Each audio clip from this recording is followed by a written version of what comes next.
মালয়েশিয়ার কুয়ালালামপুর ও জোহর বাহরুতে পৃথক অভিযানে বাংলাদেশি সহ ১৭১ জন অবৈধ অভিবাসীকে আটক করেছে দেশটির ইমিগ্রেশন বিভাগ। বৃহস্পতিবার ১১ সেপ্টেম্বর ভোরে রাজধানীর সেতাপাক এলাকার একটি ১৯ তলা ভবন থেকে অভিযান চালিয়ে ১২৫ জনকে আটক করা হয়।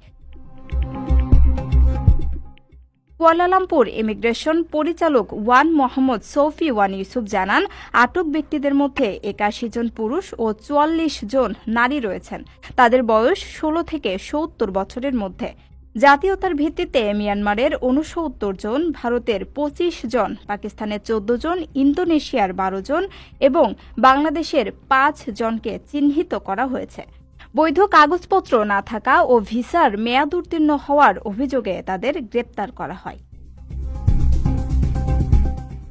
অন্যদিকে বুধবার ১০ সেপ্টেম্বর রাতে জোহরের উলুতিরম এলাকায় অবস সাপু অভিযানের আরও ৪৬ জনকে আটক করা হয়। জোহর ইমিগ্রেশন পরিচালক দাতুক মোহাম্মদ রুশুদি মোহাম্মদ দারুস জানান, আটক ব্যক্তিদের মধ্যে আছেন ২৩ জন ইন্দোনেশিয়ান, ১৬ জন মিয়ানমার নাগরিক, ৪ জন বাংলাদেশি, ১ জন নেপালি এবং ২ জন শিশু।